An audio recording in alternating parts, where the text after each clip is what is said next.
ചെറുപ്പത്തിൽ നമ്മുടെ മനസ്സിനേറ്റിട്ടുള്ള ചെറുതോ വലുതോ ആയ മുറിവുകൾ അത് നമ്മുടെ ഫാമിലിയിൽ നിന്നോ ഫ്രണ്ട്സിൽ നിന്നോ റിലേറ്റീവ്സിൽ നിന്നോ ടീച്ചേഴ്സിൽ നിന്നോ ഒക്കെ ആവാം.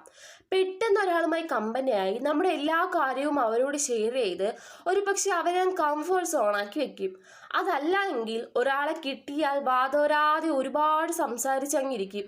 ചിലപ്പോൾ നമ്മുടെ പേഴ്സണൽ കാര്യങ്ങൾ വരെ നമ്മൾ അങ്ങ് ഷെയർ ചെയ്യും. നമ്മുടെ എക്സ്പീരിയൻസ് വെച്ച് ഒരുപാട് കാര്യങ്ങൾ പറയും. അതെന്താണെന്നറിയോ?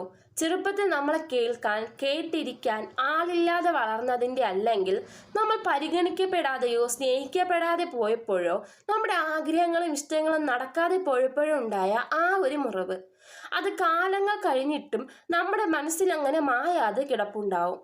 വൂണ്ടഡ് ഇന്നർ ചൈൽഡ് എങ്ങനെ തിരിച്ചറിയും? മേ ബി നിങ്ങളുടെ ഇന്നർ ചൈൽഡ് അവഗണനയുടെയോ ഒറ്റപ്പെടലിൻ്റെയോ വിമർശനങ്ങളുടെയോ വലിയൊരു ഭാരം ചുമക്കുന്നുണ്ടാവും. ഒരുപക്ഷെ നിങ്ങൾക്ക് ആവശ്യമായ സ്നേഹവും അംഗീകാരവും ഒരിക്കൽ പോലും നിങ്ങൾക്ക് കിട്ടിയിട്ടുണ്ടാവില്ല. അതല്ല എങ്കിൽ ട്രോമയോ ബുള്ളിങ്ങോ അല്ലെങ്കിൽ നിങ്ങൾക്ക് ചുറ്റുമുള്ളവർ നിങ്ങളെ മനസ്സിലാക്കുന്നില്ലെന്നോ നിങ്ങൾക്ക് ഫീൽ ചെയ്യുന്നുണ്ടാവും. But here is the thing, ഈ വൂണ്ടഡ് ഇന്നർ ചൈൽഡ് ജസ്റ്റ് പാസ്റ്റിൽ മാത്രം നിൽക്കുന്നതല്ല. അത് നമ്മുടെ പ്രസന്റിൽ നമ്മുടെ അഡൾട്ട് ലൈഫിൽ അൺഎക്സ്പെക്റ്റഡ് ആയി പ്രത്യക്ഷപ്പെടാം. നമ്മൾ നമ്മുടെ ആ പാർട്ട് ഹീൽ ചെയ്തില്ലെങ്കിൽ നമ്മൾ കുട്ടികളല്ലെങ്കിൽ പോലും ചില കാര്യങ്ങൾ നമുക്ക് പേടി, ഇൻസെക്യൂരിറ്റി അങ്ങനെ എന്തെങ്കിലും ഫീൽ ചെയ്യും. ഉദാഹരണത്തിന്, ചെറുപ്പത്തിൽ നിങ്ങൾ ഇമോഷണലി അവഗണിക്കപ്പെട്ടിരുന്നെങ്കിൽ നിങ്ങൾക്കിപ്പോൾ റിലേഷൻഷിപ്പിൽ, അത് ഫ്രണ്ട്ഷിപ്പ് ആയാലും ഫാമിലി ആയാലും ഏതായാലും അതിൽ പ്രിയോറിറ്റി ഇല്ലെന്നോ അവർ നിങ്ങളെ റിജക്റ്റ് ചെയ്യുമെന്നോ ഉള്ള പേടിയിൽ നിങ്ങൾ സ്ട്രഗിൾ ചെയ്യുന്നുണ്ടാവും. സോ നമ്മുടെ ഉള്ളിലെ ആ മുറിവേറ്റ കുട്ടിയെ എങ്ങനെ ഹീൽ ചെയ്യാം? അപ്പൊ നമുക്ക് ഏറ്റിട്ടുള്ള മുറിവുകളെ മനസ്സിലാക്കുകയും അംഗീകരിക്കുകയും ചെയ്യുന്നതിലൂടെയാണ് നമ്മുടെ wounded inner child healing start ആകുന്നത്. ആരെയും കുറ്റപ്പെടുത്തുകയോ നമ്മുടെ ഇമോഷണൽ ഹാർട്ട് അവഗണിക്കുകയോ അല്ല ചെയ്യേണ്ടത്. അങ്ങനെയുണ്ടായ വേദനകൾ ഹീൽ ചെയ്യേണ്ടതുണ്ടെന്ന് തിരിച്ചറിയുകയാണ് വേണ്ടത്. സെൽഫ് കമ്പാഷനാണ് ഹീലിംഗിന്റെ powerful way.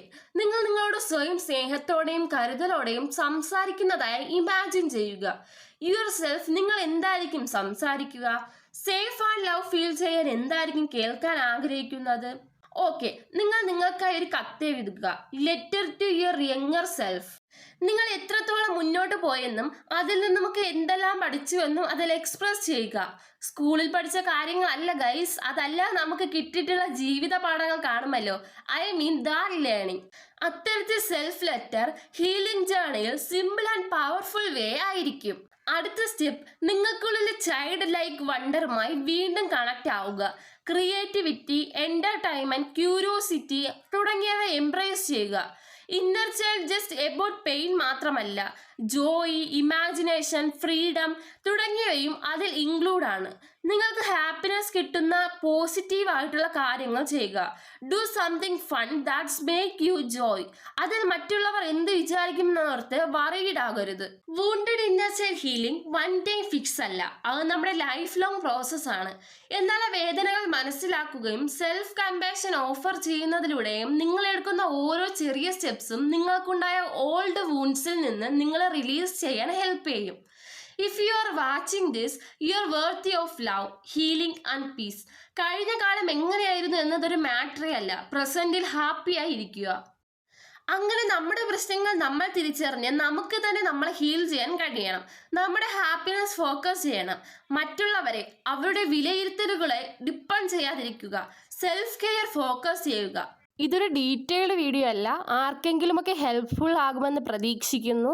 Then see you in next video. Stay happy.